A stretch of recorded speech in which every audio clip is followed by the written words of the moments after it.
Hello and happy Vecna expansion for those of you getting stuck into that.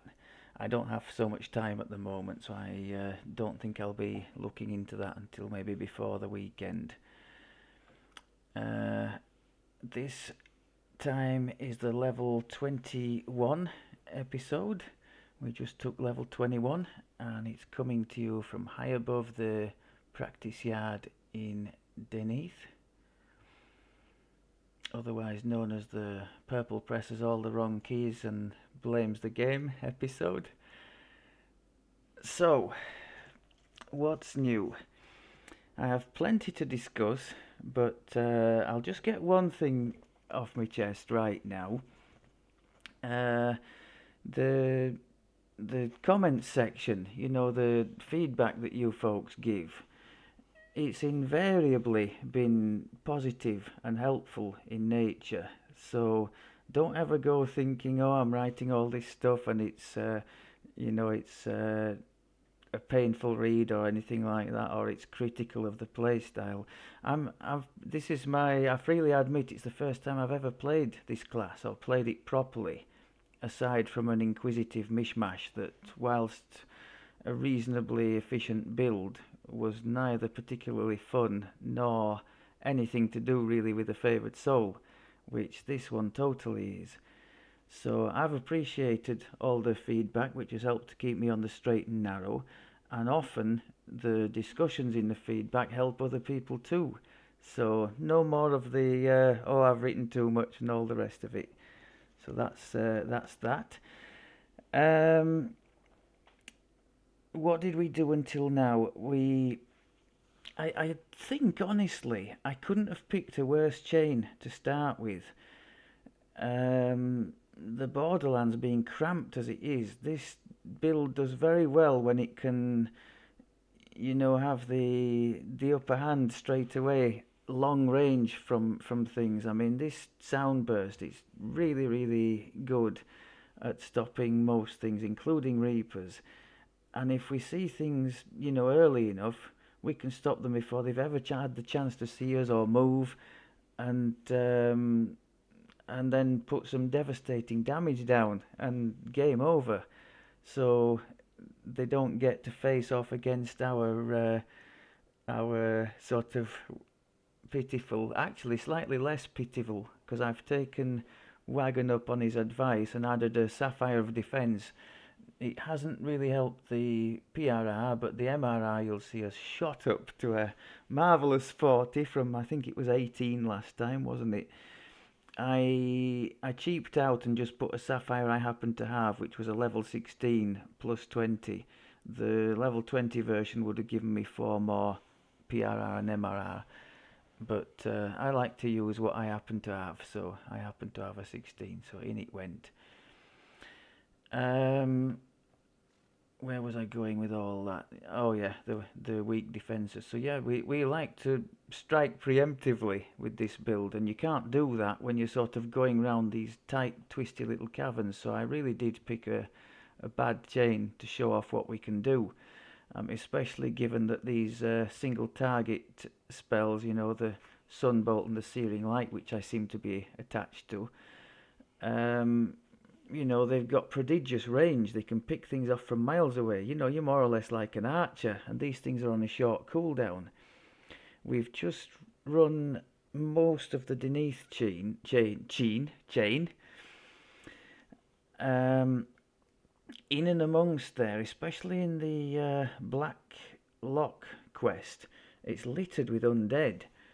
Now these things are doing double damage, aren't they? The light thing, is that right? The Searing Light does double damage against undead. We were critting for upwards of 4,000 against undead, which I thought was pretty damn good. Now I know it's only because it is undead, but even so, I became quite attached to both the Sunbolt and Searing Light, rightly or wrongly, during the leveling process, and I'd be loath to let them go, especially as we have no. These are cheap single target damage, and they're reasonably heavy hitting, at least at these low levels in Epic. I'm hoping that by the time we reach 24 and have to make the decision on whether or not to take Master of Light, I'm hoping there's going to be a clear decision there. Either these things will be chunking big damage and clearly still relevant, in which case maybe Master of Light would help, or it's just not, or they're falling off quite a bit and we need to pick something else. I mean, we could certainly take Intensify at 24 and still have a boost to all these. I don't know exactly how it works. It says it gives 10, is it maximum caster levels to those? But would we be able to raise, would we be able to raise the caster level those full 10? Would we be able to make use of that on both of these spells? I don't know. At the moment it's telling me I'm casting Searing Light at level 24, if that's any help to you boffins out there. I actually quite fancy trying it just for the sake of experimenting. I don't think it's the right thing to do. I think the right thing to do for our build, especially with it being me and me being kind of dependent on crowd control, I want to replace this greater colour spray with the burst of glacial wrath.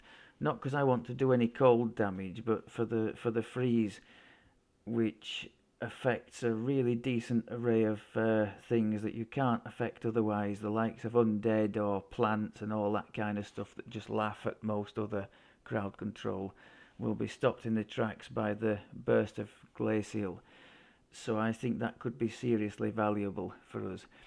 I was even thinking, as I mentioned to Wagon in one of the comments, that maybe we could contemplate swapping out this greater colour spray and the whole of the investment in the Fade Arc tree once we get to 24, if we take Glacial Wrath, and go instead in the Falconry, which would have still some charisma in there. We would lose some charisma, wouldn't we?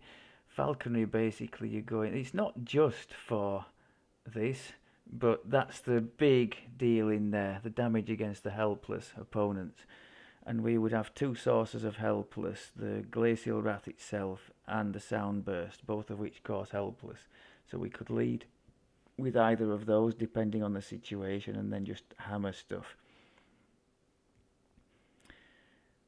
I did try that with my druid build, but I ended up going back into the Fade Arc tree, so maybe I should just leave it alone. This is more balanced, certainly, and it gives both offensively and defensively DCs wise with charisma. I should probably just leave it alone. I wanted to talk a little bit about an encounter I had in the Snitch quest with what really should be the end boss, because it's brutal. The golem of Kratos, or Kratos, however you say it. Now that really did show me up for the lack of single target damage, and he was just laughing at most of the stuff I could put out. To make things considerably worse, he was healed by anything to do with fire, so I had to switch off our mantle, which was doing extra fire damage, so even if it wasn't a fire attack, he could still get healed from it. There was no dragon breath, no firestorm, and no celestial bombard. So the thing that really pulled me through in the end, I haven't even... oh, it's still there on the bar, yeah. The blade barrier was what got me through. So while the quest was going, I turned all the metas on for it to try and I have actually left them on because we don't use blade barrier so much, and when we do use it, it lasts a long time, catches quite a few things. So I think it's probably worthwhile to throw the metas on there and having it work at its best. One of you mentioned it only goes up to 15 level wise, so I guess that's 18 with the favoured soul bonuses we get. So probably dropping off in usefulness into epic, but let's see. It's been quite a revelation for me actually. I've never used anything like that spell wise. I mean these things, albeit this one's a heal as well, so that's a bit different for me. But a big bomb, one big bomb is like another big bomb. I've used big bombs as a sorcerer, an alchemist, and all that on my main character, so it's not. This is nothing new. But that one, the blade thing is. So, and it kind of brings different sort of tactics to the table. Reminds me a little bit of the firewall that you can use as a fire caster and sort of dragging things through that or fighting inside it. And then this comet thing as well, a bit different. Not necessarily amazing damage, but force damage, which is seldom resisted, and also the knockdown portion. So that's helping the crowd control element of the build too. Yeah, I think I've mentioned already in the comments the crowd control issues versus Dretch and Hezro in that in the Borderlands really made me think about the burst of glacial. But from the responses I got in the comments, you seem to be suggesting that whatever I had brought to the table wouldn't have been enough to get past their saves, as though maybe there's something a little buggy that hasn't been adjusted with those two things. More excuses, I know. Talking about the difficulties and the levels of the quests, I just thought I'd mention this because I didn't know it, and I'm sure a few of you don't either. Apparently, after a recent update, it's possible to play heroic quests at Epic 20 and still get XP. Obviously, only heroic XP, but also Reaper XP. So I presume this means you can also go in as part of a group, like let's say a couple of your group mates are maybe 18 or 19 and haven't quite made epic and would like your help. You can still go in there as an epic level 20 and help them out. The only drawback being you're not getting XP for an epic quest, but it gets nicely around that issue of so and so's made it into epic now, so I can't group with them anymore because I'm still stuck in heroic. So provided the quest is 18 plus, you're laughing there. So I think that's quite a nice adjustment, and it was mentioned that it's probably been introduced with a view to this new Vecna thing. I'm still not sure why they've made it heroic 18, because few, if anybody, runs anything 18 plus on the way to the cap these days. Personally, I don't think I get beyond 17, usually not even beyond 16. Sometimes I'll run a few in the Druid's Chain or the Shan Docks at 17, but I never go up towards 18 when I'm trying to reach the epic. So that's quite a nice change, and it would allow people to go into early epic, experience the new expansion. I thought about looking at it with purple, but I think it might be nicer to wait until the weekend and do have a look at it with some of the group if people want, so we're all looking at it from a fresh perspective.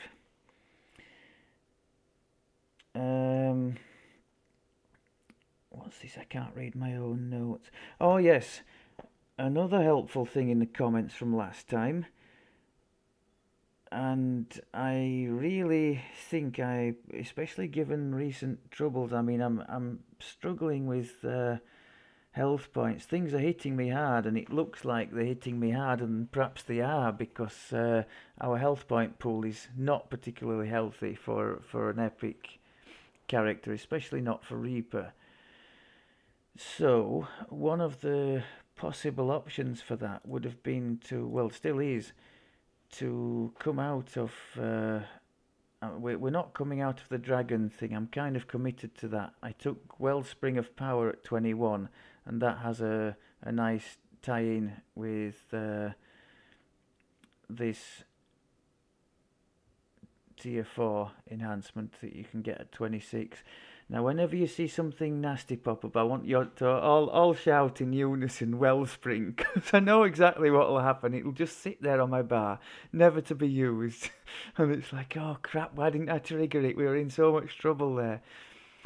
I mean, the obvious time is the boss fight at the end, isn't it? 150 extra spell power on everything, and 20% spell crit damage for 30 seconds, or for a minute once you've got the draconic tier 4, which comes at 26, as I mentioned. I mean, that's a really big deal, really big deal. So it's kind of criminal to forget to press that button, but even so, I will end up doing so, I'm sure. Where was I going with that? Yes. So we're staying in there. We're staying in here. We're committed to that for the evergreen. So it's possible that I could get rid of the angel and put a few points in sentinel for the very low hanging one cast energy resist. I think it's 35, isn't it, on everything, for a couple of points spent. And also the extra hit points. Is it 30 hit points for every core?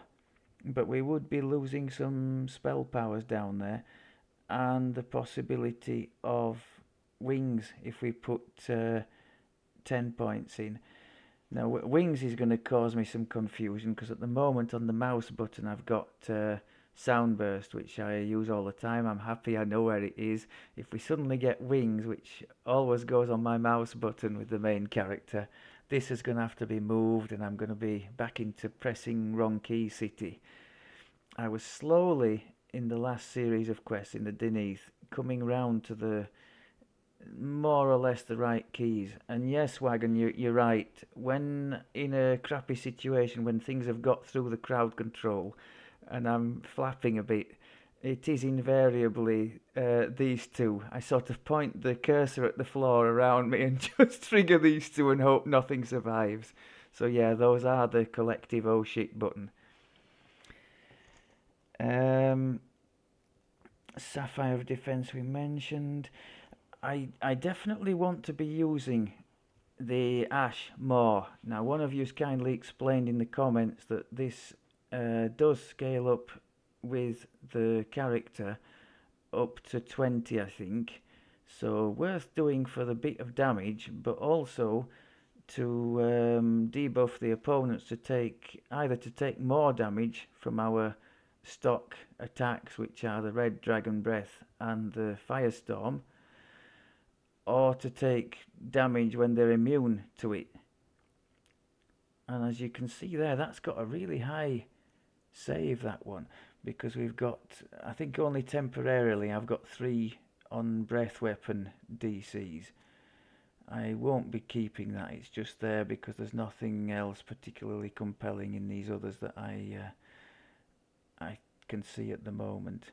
That'll change at 23 when the second cores come available. We'll have a bit of a reorganisation.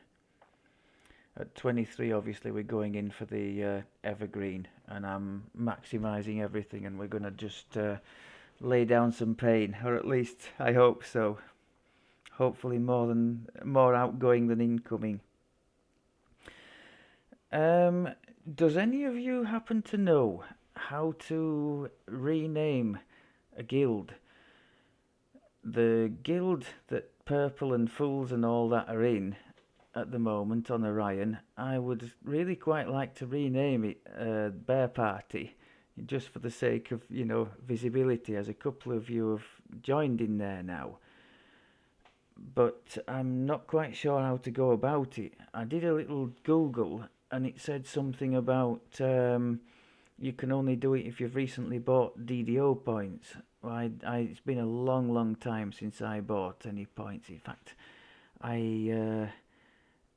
the things I tend to get the lowest versions of the expansions. That's the purchases I tend to do. So my next question is, would that count as it's obviously not buying points, is it? But it's a purchase.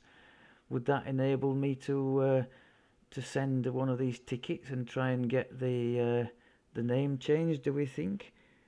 I honestly don't know. Maybe I should grow a pair and post a thing in the forum to see if anybody knows. But I'm really nervous about ever posting things. I've done it once or twice, maybe in replies to others' posts, but I think the only time I posted myself recently was when some of the filigrees that I'd taken great pains to add on to a character had bugged out and not given me the bonuses they were supposed to. And one very kind person replicated the fault and led to it being corrected, so that was worthwhile posting. Wagon, if you're listening, you're probably the most likely to answer this. The next time around with the monk, I'm noticing there's some changes monk-wise with this latest update. Something to do with dexterity or something. Now, you guys have basically said to me with the monk, it's either strength or it's wisdom. Is dexterity still not valid? I was thinking it might be nice because the monk obviously gets evasion. To run with something dex built with a ridiculously high evasion score, just running over all the traps. But if it's not a thing, then it's not a thing. I mean, I know there's going to have to be some element of dex, isn't there, to get the precision at level 3, isn't it? So anyway, we'll cross that bridge when we come to it.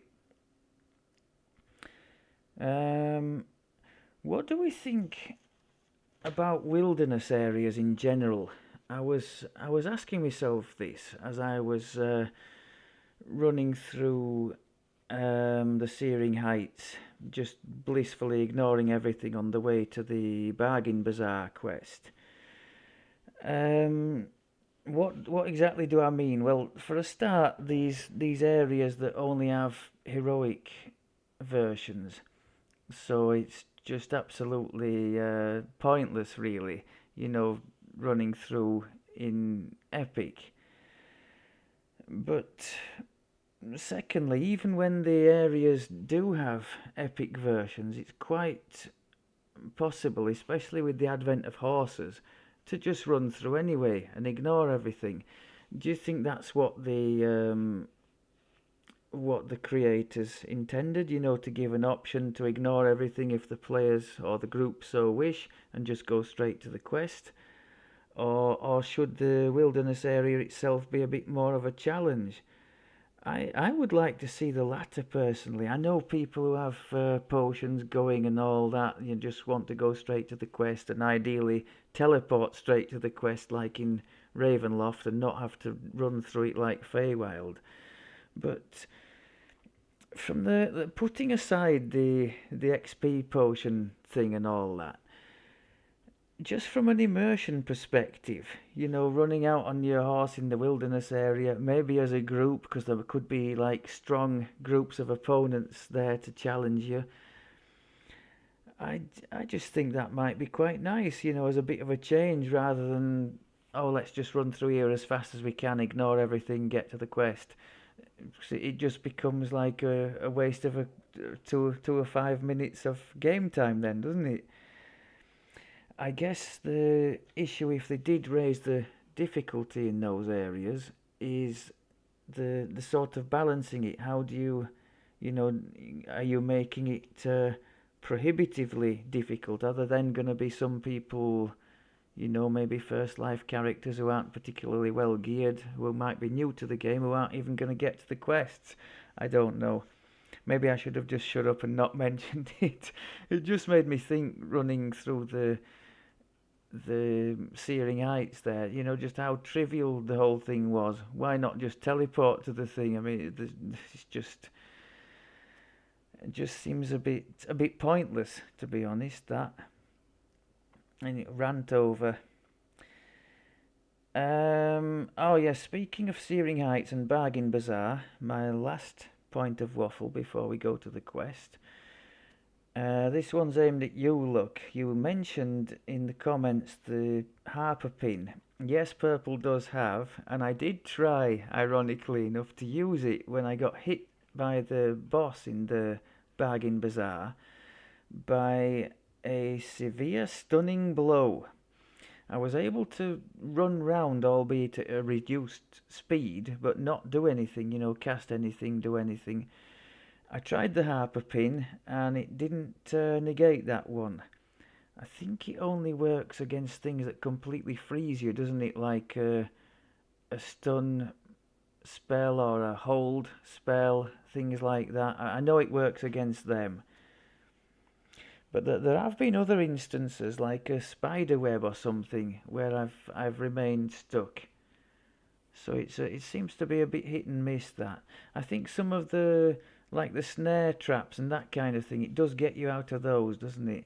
So it's especially if you don't have the freedom of movement, either a boots or the everlasting bottle or whatever it is that you can get from Mysterious Remnants, then that pin, especially at low levels when you've got nothing else, is really nice for it, because a hold is tantamount to a death at those levels. So yeah, I do use it, but I didn't realise that you could use it when you are tripped and being surrounded like that. I had no idea about that, so if that's the case, thanks for that. I will try it in future. Right. So, if I've made it sound like I am just beginning to get accustomed to the new key layout, I think we're slowly getting there. The single target things have stayed on the bottom. I'm trying to use Ash a bit more. My staple approach to opponents is either the sound burst or the greater colour spray, followed by the dragon breath and firestorm.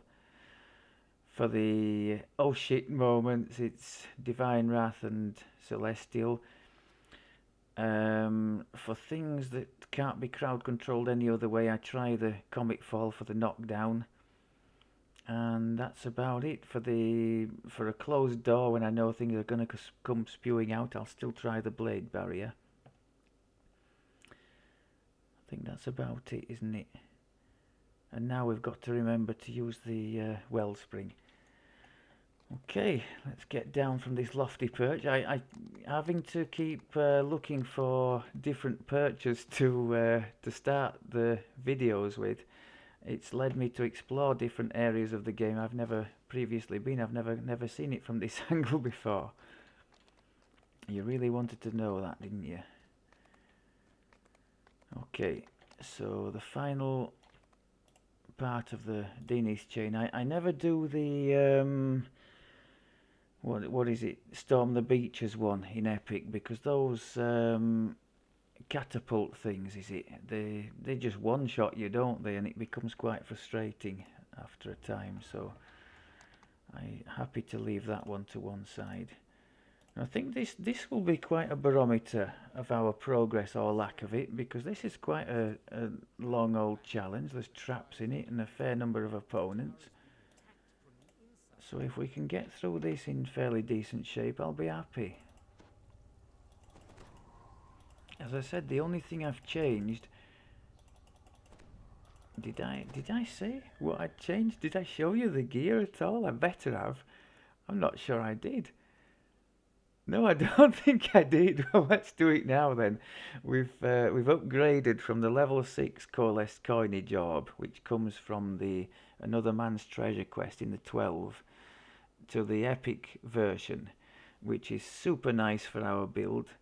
Charisma, Insightful Radiance for the light spell power, Insightful Radiance Lore, so some extra light spell crit, and there you see the Sapphire of Defense is the thing I was talking about that I'd added for extra PRR and MRR.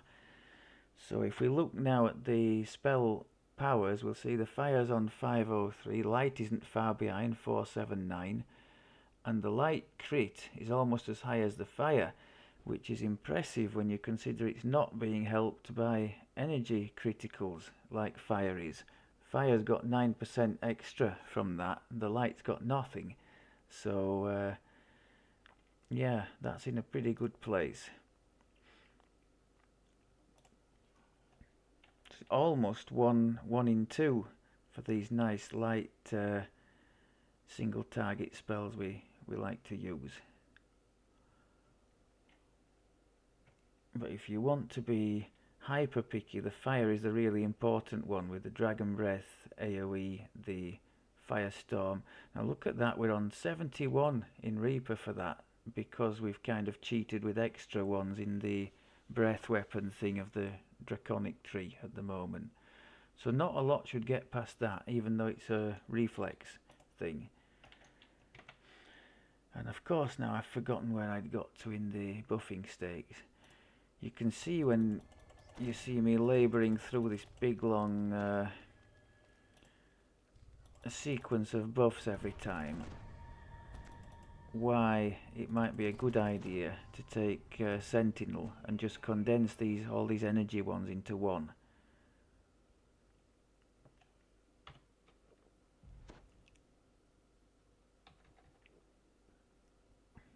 Potions for fire and light and general spell power, and let's get stuck in. Now this is a long quest, so let's get the wellspring thing used straight away. Come on. Crikey, half the health's gone just like that.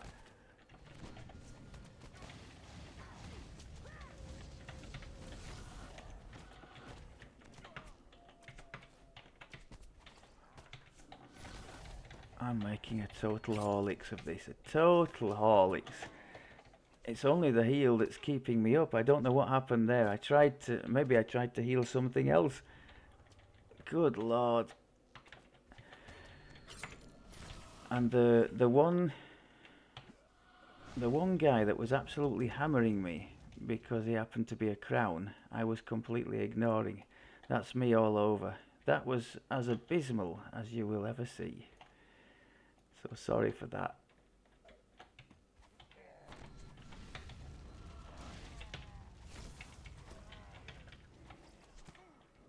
A bit better.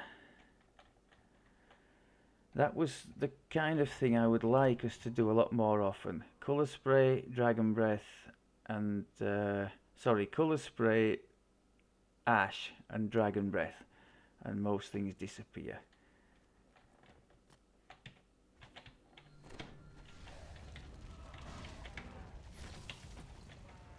Beautiful. Happy days. See how easy it is when things go right. When the right keys get pressed and panic doesn't ensue.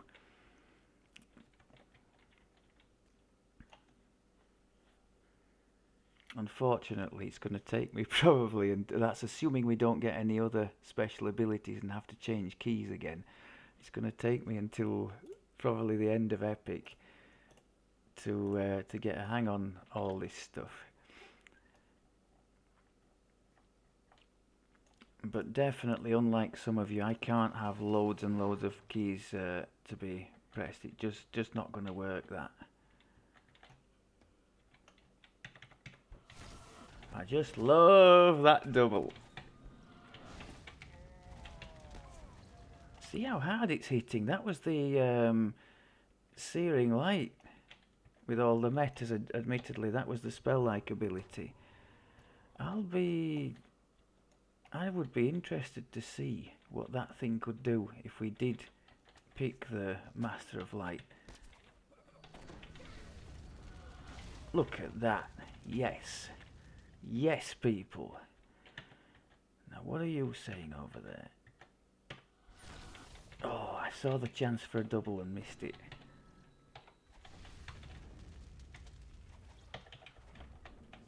Come on.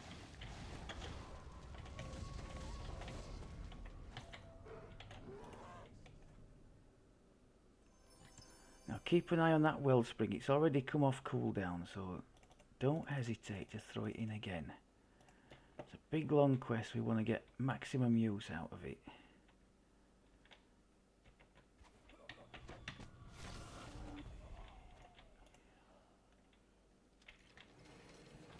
Let's do it now.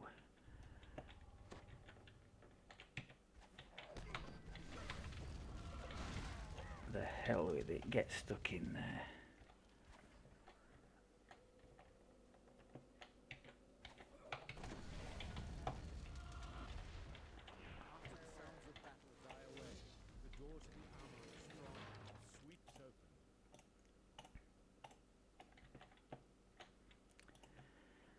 Whenever I've had Wellspring in the past, I don't actually have it on my Cold Druid because he's really pushing the evocation DCs. So I took Epic Evocation instead.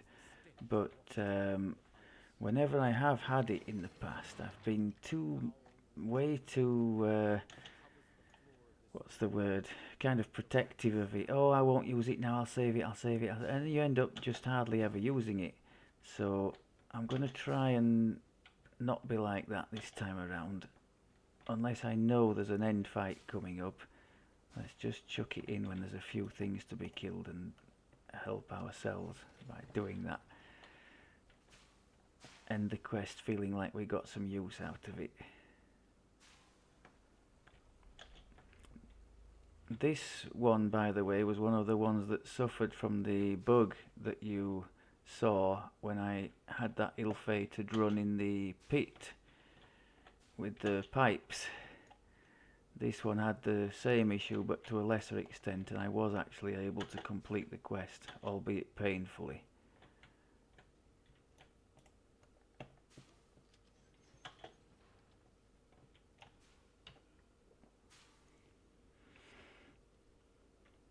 What a vantage point. In real life, I would be absolutely terrified at this. Not good with heights.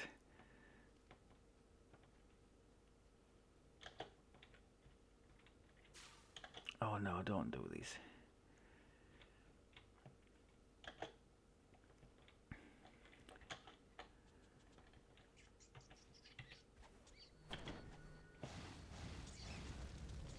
That'll do. Oh no, no, no, no.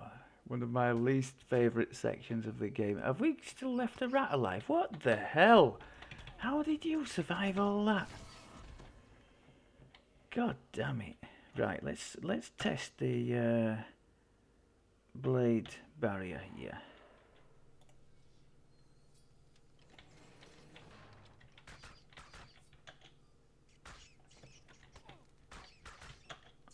Okay, so it's not absolutely tearing things up, and they're liable to kill me before it kills them, but it still did half decent damage, didn't it? Not terrible. Okay, now this is a kind of use or lose, isn't it? So let's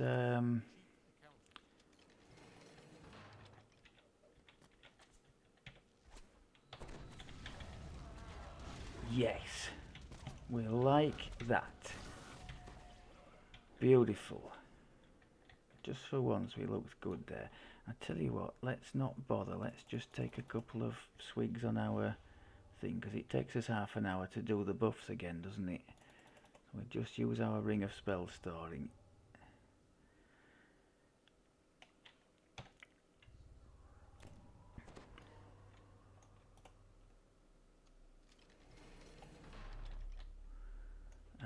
Let's whack on the cold resist, because we've got some fire traps coming here.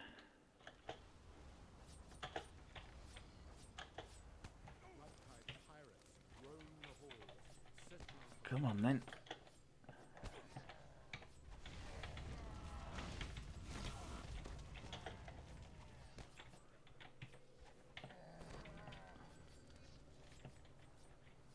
I always go the wrong way here. Now this is a cold one, isn't it?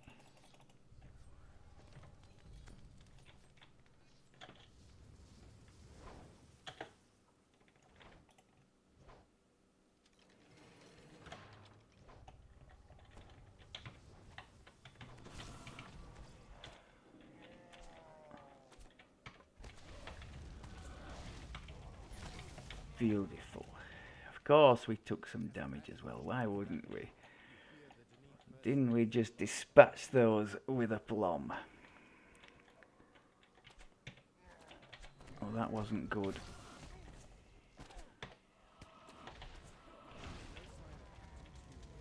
We are taking a hammering, aren't we? Look, I'm halfway down the bar again. There's a definite argument for saying put some points into unyielding, just as there is for saying stop being stupid and take some points out of here and throw them into the Grim Barricade. Now we're level 21, we could totally and probably should have that fourth core, 100 extra hit points just there for the taking. That's quite a decision. What would we stand to lose? Well, spell pen straight away I could and should remove because we're not even using that, so that's 3 points straight away. 17, we'd need 4 more. We would lose.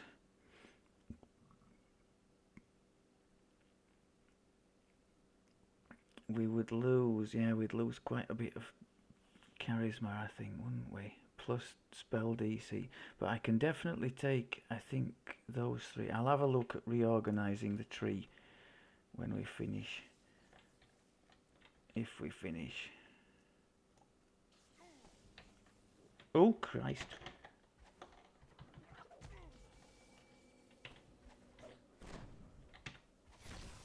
Where are the rest of you?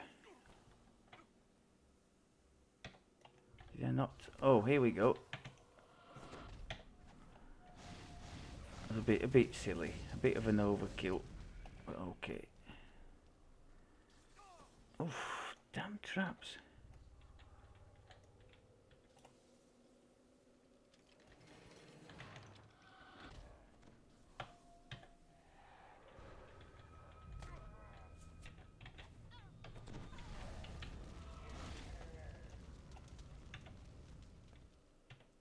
Come on.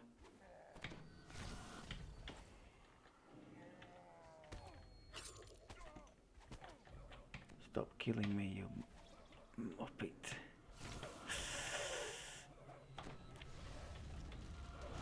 Oh, I don't like it when they walk through our crowd control. Those red crowns.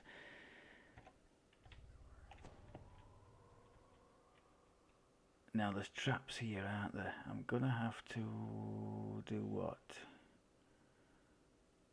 Commit to going through here, I think.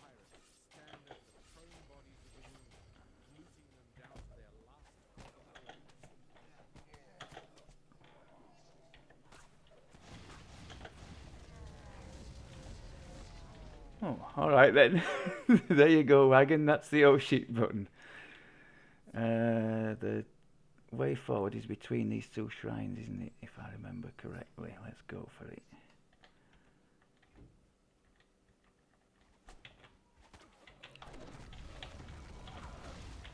Oh, Christ. There's a load of stuff behind us that I never even saw. And now what are we doing?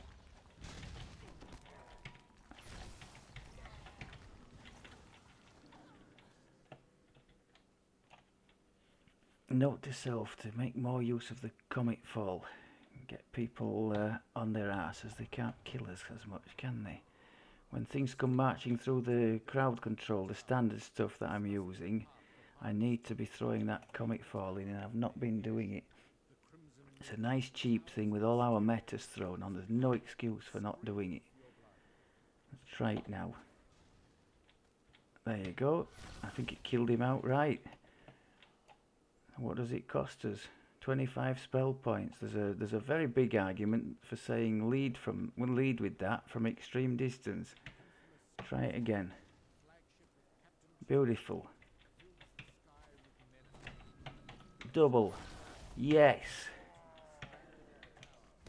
Not today, sir. Not today. Thank you. I just get this feeling we're beginning to spread our wings here. Just beginning.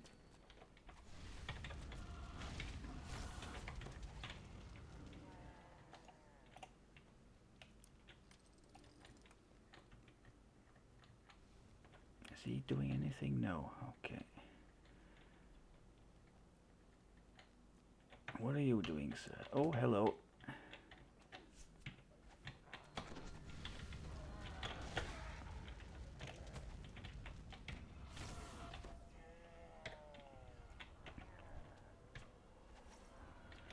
So, oh. Oh, I was invisible, that's why. It's another nice layer of defense. That's from the, as explained before, that's come from the Fadark tree, that refraction thing.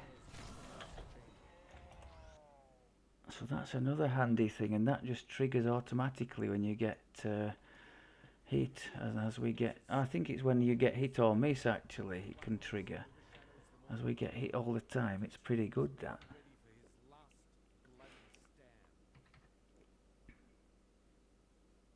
I've been forgetting stupidly to trigger this, but that's had an upside because it means I can trigger it now for the end fight. Let's throw, not that we should need it, some more spell points on.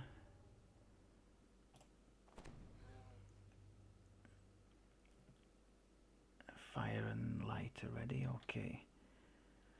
Let's see what we can do here.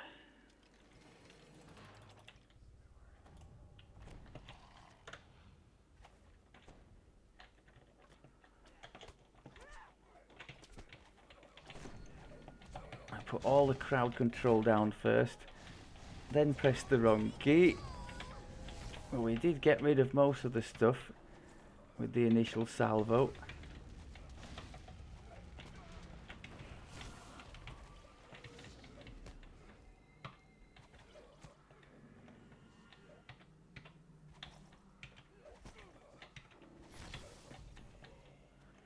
See, that's another argument for keeping this stuff on, the single target things. I don't really have anything otherwise to cater for single targets, and certainly not cheap other things. To be throwing these big bombs in lieu of that just seems somewhat wasteful. I suppose one answer might be just get some group mates in, group with an archer or something.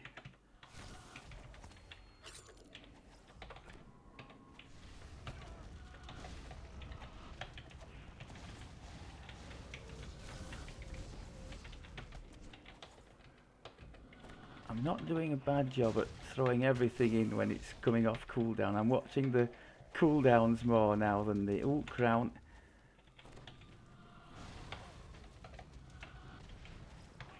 Nice, okay. Yeah, we always seem to be halfway down the bar. Actually, oh, hello. That's me thinking we've finished.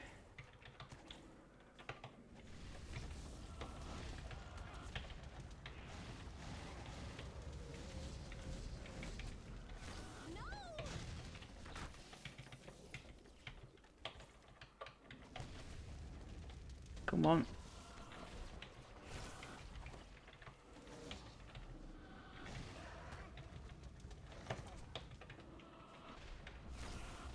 Yeah, I make heavy weather, don't I, of the end bosses, that's for sure. What was I going to say? Oh yeah, I was saying a while back that it seemed useless, or fairly useless, having enhancements in the angel tree relating to level of health, because I was rarely down, you know, down to 50% or down below. Do we take, we've got an artificer life coming, haven't we? Would that be a thing? Probably not. When you're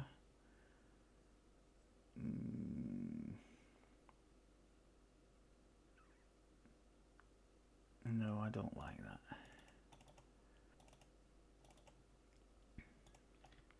I did find a Jits Tetka out of here for the monk. I don't know how good or not that is.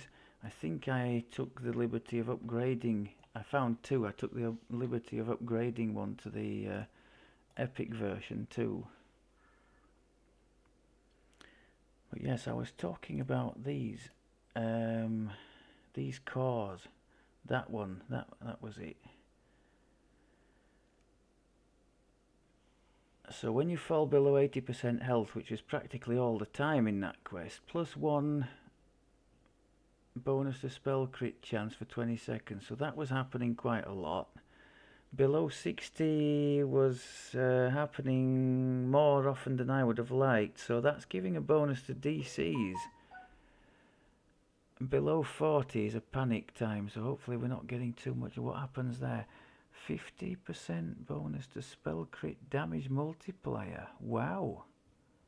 So if we really take a hammering and press the oh shit buttons at that point, which is when we really need it, we have a nice little booster there.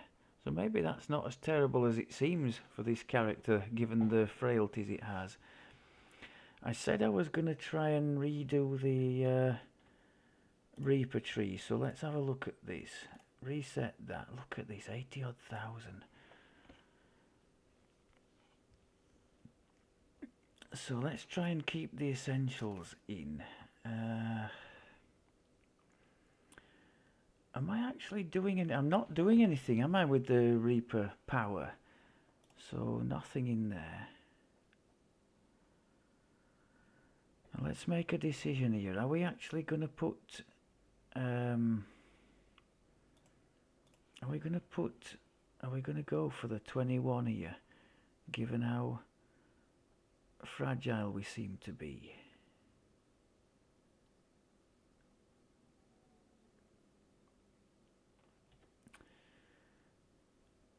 Oh, I'm sure if you folks could answer, you would say yes, do it, and just take the loss of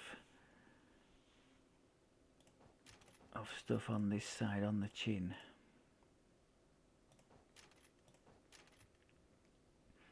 What's the minimum we can put in here to get?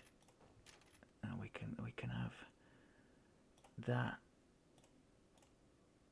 Oh, I want that, and I want that. So that's 13. We'll have 3 left. It's not enough, is it? Not nearly enough. 17. I'd need another 4. It's not going to happen, is it? But we can at least give him some more. We'd lose a bit of spell power, wouldn't we? But we can give him some more hit points. Each thing in here is 8 hit points, isn't it? So, what would you go for, PRR or reflex saves? I think I might go with the reflex saves. We're capped on dodge already.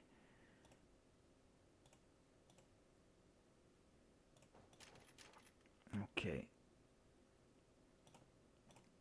So that's a little bit more health at least. Right. Well, I think that went reasonably well compared to the debacle that was the Borderlands.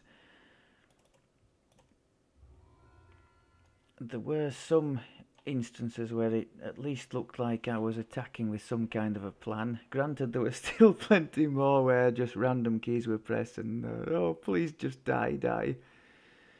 Yeah, there are still things making saves, which doesn't exactly fill me with confidence, but there's quite a difference between this greater colour spray and the, well, almost a 10 difference. That's heightened. This is heightened too, but heightened doesn't seem to do anything for this.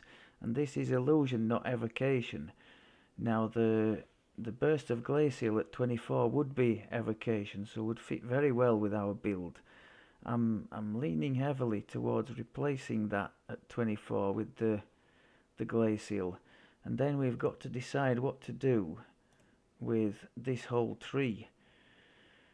I won't say I'd gone into here just for that, as some builds that have no other crowd control specifically versus Reapers do, but it was one motivation. There's in our case there's a nice bit of charisma. There's 2 spell DCs there, but we're paying a heavy price for it. We've got some saves as well. I just wonder if it's justifiable to go in the the falconry just for that helpless damage. We could experiment and try. It's only a few 100,000 platinum. Why not? We'll see. We'll make the big decision at 24. And in the meantime, I've sneaked one little point into the Beacon of Hope for some sneaky heal amp there. Right, I think that's more than enough waffle for one time. So hopefully that was okay for you. Enjoy the new expansion. Let me know what you think. I've seen a tiny little bit in the form of a little bit of a review I've seen on Axel's channel, which suggested that it is probably better in most, if not all, respects than the Salt Marsh. So if you enjoyed the Salt Marsh content, maybe go ahead and give it a go.